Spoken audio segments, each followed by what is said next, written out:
নমস্কার বন্ধুরা, আজ আমি আপনাদের সাথে ডিমের রেসিপি শেয়ার করছি। তার জন্য সামগ্রী যা লাগবে তা হলো 3টে ডিম, 2টো আলু, 2টো পেঁয়াজ, 1 টুকরো আদা আর 4-5টা কাঁচা লঙ্কা। পেঁয়াজগুলোকে আমি এভাবে কেটে নিয়েছি, সাথে আদাটাও টুকরো করে নিয়েছি, কাঁচা লঙ্কা আর আলুটাকে এভাবে গোল গোল টুকরো করে নিয়েছি। দেখুন, এবার মিক্সিতে আমি একটা পেঁয়াজ, আদা আর লঙ্কা দিয়ে একটা পেস্ট তৈরি করে নেব। দিয়ে দিলাম। এটা বানাতে গিয়ে একটা আইডিয়া এলো, ভাবলাম আপ্পাম প্যানে এটাকে বানিয়ে দেখি। যেমনি ভাবা তেমনি কাজ, তেমনি আমি এটাকে আপ্পাম প্যানে করে ফেললাম। সত্যি কী যে ভালো লাগলো করার সময়। 3টে ডিম দেখুন ভেঙে নিয়েছি। এবার এতে আমি পেঁয়াজ, কাঁচা লঙ্কা আর আদা বাটাটাকে মিশিয়ে দিচ্ছি। আপ্পাম প্যানে তো অনেক কিছুই বানানো যায়, ভাবলাম এটাও করে দেখি, তাই শেয়ার করলাম আপনাদের কাছে। এবার এতে আমি স্বাদ মতো নুন, হলুদ গুঁড়ো, জিরে গুঁড়ো,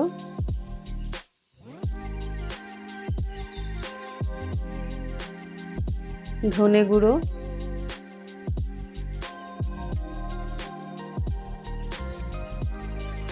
লঙ্কা গুঁড়ো আর গরম মশলা দিয়ে দিলাম। দিয়ে এবার এটাকে আমি ভালো করে ফেটিয়ে নেব।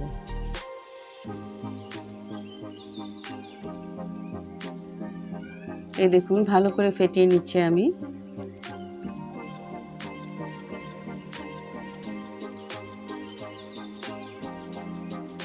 তৈরি হয়ে গেছে আমার ডিমের এই গোলাটা। এবার আপ্পাম প্যানে আমি দেখুন সাদা তেল দিয়ে দিচ্ছি অল্প অল্প করে। এটার মধ্যে আমি ডিমটাকে তৈরি করব। অল্প অল্প সাদা তেল দিয়ে দিলাম। এবার উনানে আমি একটা তাওয়া বসিয়েছি, তার উপর প্যানটাকে বসিয়ে দিয়েছি। দেখুন, এবার ডিমের গোলাগুলোকে এর মধ্যে অল্প অল্প করে দিয়ে দেব। আজকে আমি এটা প্রথম করেছি, তাই ভাবলাম আপনাদেরকে শেয়ার করি এটা।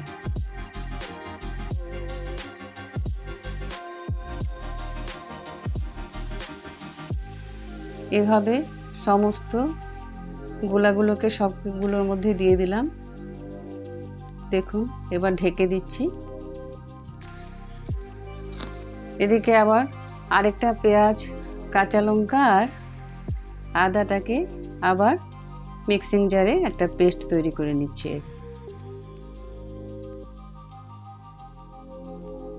এটা দিয়ে আমি আলু দিয়ে ঝোল করব, তাই এই পেস্টটা তৈরি করে নিলাম। দেখুন, উল্টে দিচ্ছি, কি সুন্দর হয়েছে।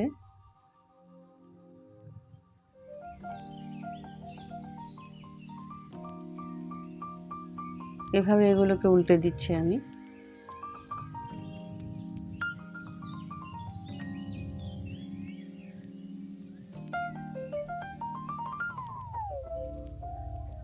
এ ধরনের বড়াগুলো খেতে দারুণ হয়, ঝোলটাও অনেক সুস্বাদু হয় খেতে।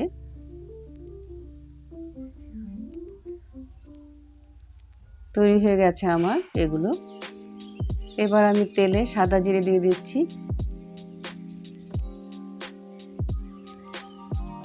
এবার আলুটাও দিয়ে দিলাম। আলুগুলো ভালো করে ভেজে নেব। স্বাদ মতো নুন দিয়ে দিলাম। এবার সুন্দর করে আলুগুলো লাল লাল ভাজা হওয়া পর্যন্ত অপেক্ষা করব। দেখুন ডিমের বড়াগুলোকে কি সুন্দর করে উঠিয়ে রেখেছি। আলু আমার ভাজা হয়ে গেছে, দেখুন লাল হয়ে গেছে। আর একটু বাকি ছিল, সেটাও করে নিলাম। এবার পেঁয়াজের পেস্টটাকে দিয়ে দিচ্ছি তেলে। মশলাটা কষাতে একটু সময় লাগবে, আঁচ কমিয়ে আস্তে আস্তে আমি কষিয়ে নিচ্ছি।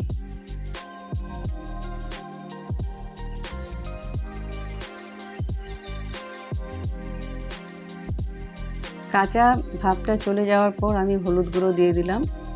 পেঁয়াজের কাঁচা ভাবটা চলে গেলে তারপর দিয়েছি হলুদ গুঁড়ো, লঙ্কা গুঁড়ো আর জিরে গুঁড়ো দিয়েছি আমি। এবার কষিয়ে নিচ্ছি সুন্দর করে।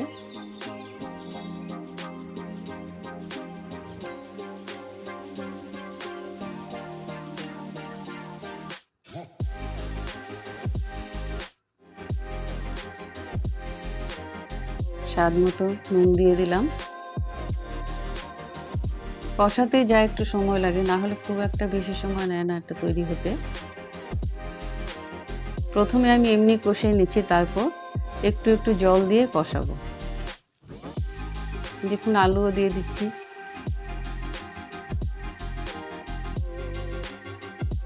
এবার আমি একটু একটু জল দিয়ে এটাকে আর একটু সময় নিয়ে কষাবো।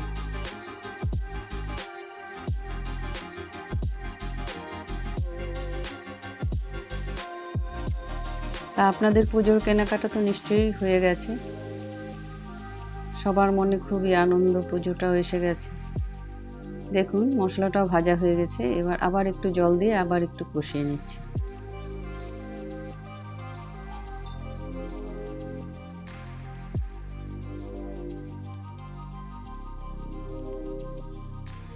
কষিয়ে নিলাম, প্রায় হয়ে এসেছে।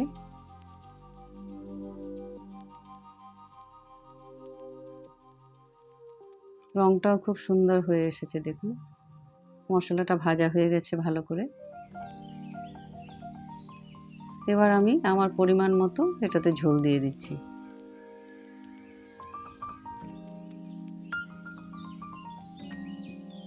এটার একটু ঝোল থাকলে ভালো লাগে খেতে। এবার এর মধ্যে আমি 4টে কাঁচা লঙ্কা দিয়ে দিচ্ছি, আস্ত কাঁচা লঙ্কা। এবার ডিমের এগুলোকেও দিয়ে দিলাম, ভেজে রেখেছিলাম যেগুলো। সাথে একটু গরম মশলাও দিয়ে দিচ্ছি। এই দেখুন। এবার এটাকে কম আঁচে রেখে একটু সময় ফুটিয়ে নেব ভালো করে। ফুটিয়ে নিচ্ছি। কি সুন্দর কালার এসেছে দেখুন।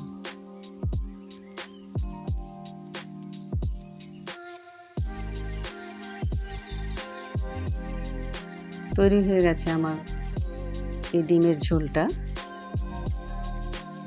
এবার নামিয়ে নিচ্ছি, এবার উঠিয়ে নিচ্ছি। দেখুন কত সুন্দর হয়েছে। ভিডিওটা আপনাদের কেমন লাগলো অবশ্যই জানাবেন। সবাই সুস্থ থাকুন, ভালো থাকুন, সুন্দর থাকুন। পুজোটা অনেক ভালো কাটুক সবার। এটা খেতে খুবই দারুণ লাগে। অবশ্যই ট্রাই করে দেখবেন। পরের ভিডিওতে আবার দেখা হবে। ধন্যবাদ।